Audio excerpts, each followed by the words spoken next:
What's up, everybody? I've had this car for a couple months now, and I actually only have been driving it for a very little bit. I didn't drive it all winter. It's really not meant to be my winter car.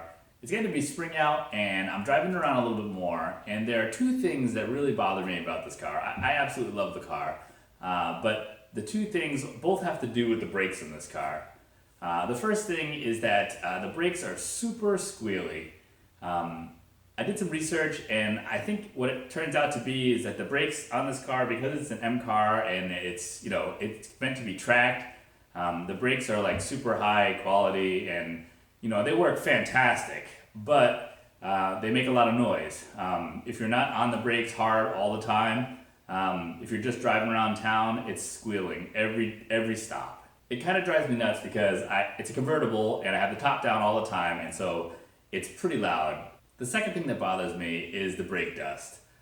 These brake pads are, again, because of the compound, they produce a ton of brake dust. And so I have, these black rims, and they're shiny and black when they're clean, but after like 100 miles or maybe even, 200 miles of driving, they're really dusty. And so I like to keep them clean, and so it just is extra work for me to try and keep it clean.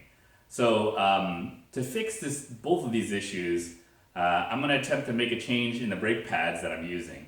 Again, I did some research, and what people suggested were these Porterfield RS4s. And so this isn't really going to be a brake change video. I'm going to show you what I'm doing, but I'm not replacing the rotors. I'm just going to kind of pad slap these and see what kind of difference they make. I'm actually going to make the change on just the front tires and not the back tires. And so at the end of this video, I'm going to have changed the brake pads and cleaned the rims off perfectly clean again. And then we'll drive it around and see what kind of noise we get. And we'll also be able to see between the front and the back how much brake dust difference there is. So let me zoom into the tire so you can see what I'm talking about. And then I've got the car jack on the quick jacks already. We'll get started. So this is the front tire. I probably have about 500 miles on it, highway driving, just back and forth to work. And you can see that they're really dirty. And these things were, perfectly clean when I started. And you can see here, that's what the dust looks like. And so it's just one of those things that bothers me when I look at the car. The rest of the car is pretty clean, but the tires, they look dirty all the time. And then here is a shot of the back tire. The brake pads are much smaller, and and generally the rear brake pads don't work as much as the front pads. But you can see that they get pretty dusty as well. And so I'm going to show you again, same amount of mileage, obviously. So with these being even less dusty than the fronts, I think it'll be a good comparison after driving around and changing the pads to see what these rear tires look like compared to the front tires, just for a comparison.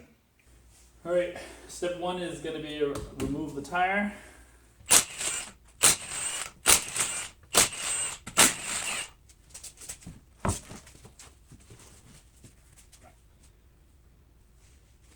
The next step, I'm going to compress the brake pads to try and compress in the pistons. Because it's a dual piston or multi-piston setup, I actually bought this tool. You don't need it. You can do it with clamps. This just makes it easier.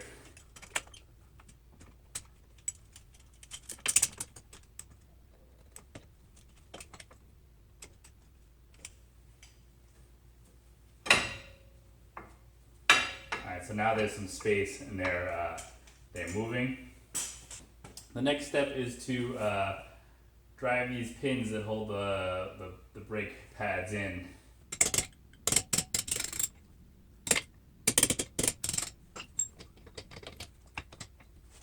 So if you're having trouble pulling the pins out because the springs are kind of tight, you can reach in and with your hand push these pads inwards, and that allows you to kind of line up the thing. And so I'm going to press the one on the back here.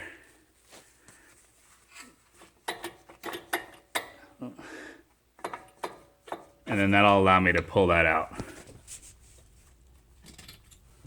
that's the second pin. So now I need to pull this caliper off. I believe these are 14s. I'm gonna try and change the camera angle here. So there are two nuts. There's one up here, and then there's one down here, which you can't, or one down here, which you can barely see.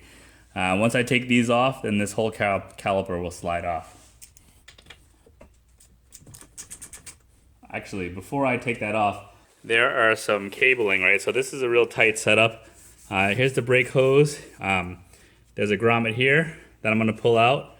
And there's also a grommet in the back.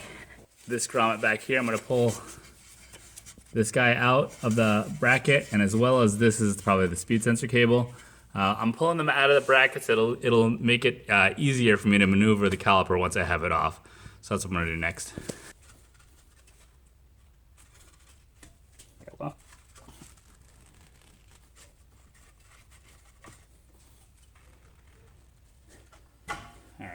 So now I've got brake hose loose, and then I can get the calipers off now. And they'll be easier to move around. I'm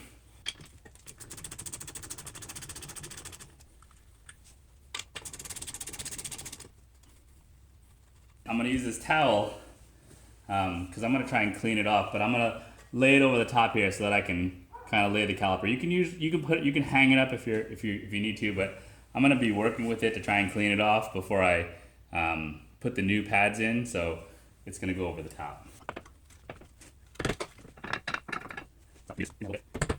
So this top part is kind of loose. This bottom part seems to be stuck a little bit, so I'm gonna use this rubber mallet to just kind of gently see if I can break it loose, because this caliper should slide out.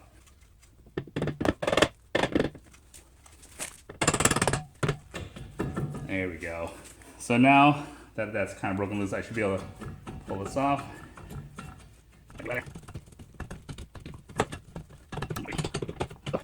Finally. Whew. Save my pads. Oh yeah, look at that. There's a sensor on this guy, which I should have pulled off. So there's a brake pad wear sensor that I need to pull out. So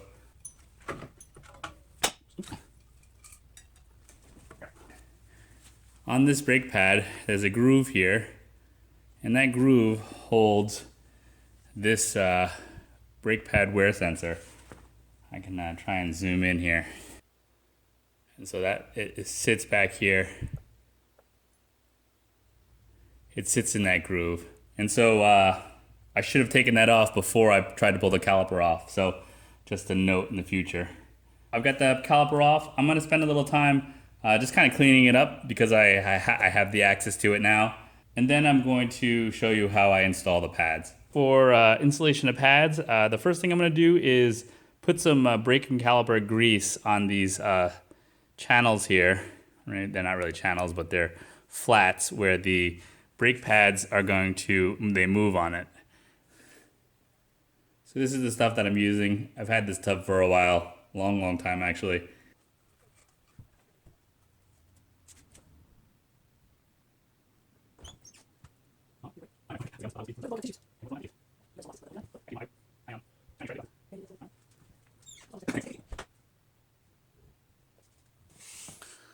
All right, you can see I just greased them up. So for the front pads, these are the brakes that I got. That's the model number. These are for the fronts. I have the rears as well, but we're not gonna install those yet because I'm doing this experiment here. I also cleaned up the hardware. I'm gonna reinstall the hardware.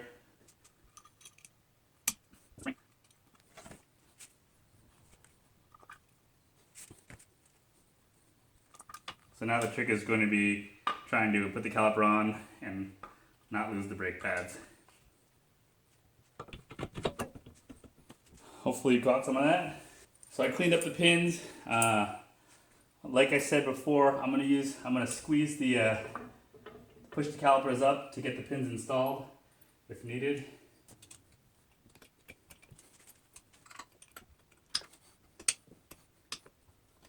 All right, so you can see that they're pretty much installed. I'm gonna carefully use the punch to drive them all the way. All right, so that is installed. Pads move freely. I'm gonna reinstall caliper. That's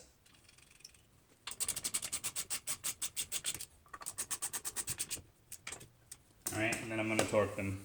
I'm torquing these to 95 newton meters, which is roughly 70 foot-pounds.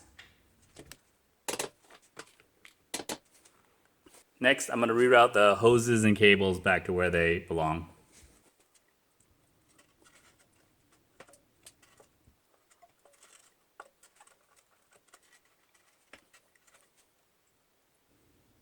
Lastly, I'm going to reconnect the low brake pad sensor here. It's not the easiest to see, but the sensor is this little bump here. So that's going to face the brake rotor. And then it slides into the groove on the brake pad. There it is. Right now I have it going around the back of this. I don't know if it's originally back there. I think it's got plenty of space here, so I think it's okay. To keep my wheels from sticking when I take them off, I usually try and clean. This ring here is where the wheel sits on. And so I usually try and clean the ring off. I scrub it with a little brush to get any rust off and keep it clean. And also I clean the mounting points inside the rim, which I'll show you next.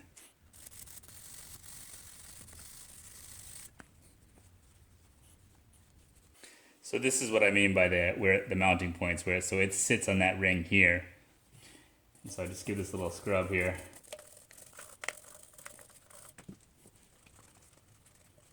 You could put a little anti-seize there, or even maybe like a little bit of grease just to kind of keep the rust from building up. But I think this works right for me. And so on the BMW, they don't use lug nuts. There's no studs here, and so they use like a lug bolt to bolt it in. And so mounting the tire is a little bit tricky. I picked up this. It's an alignment tool. I got it from Burger Motorsports. It aligns the first lug there so that you can line up the rest of the lugs in place. And so I'll show you how it works. I tied it in most of the way just to kind of keep the wobble from happening. Then when I load the wheel up, I line up that alignment tool with one of the lug holes. Alright, so now it's on, it's sitting where it's supposed to be, and I can get the other lug bolts started.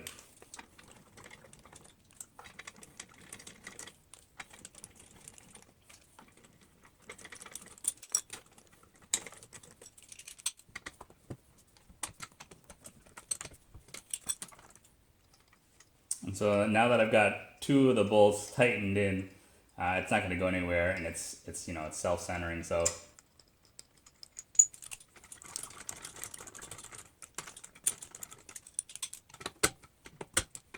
I hand tighten them just because once I get it on the ground, I'll torque them to spec. And so that's one wheel. I just need to repeat it on the other side, and then we'll be good to go. All right, so both tires are done. All the rims are clean.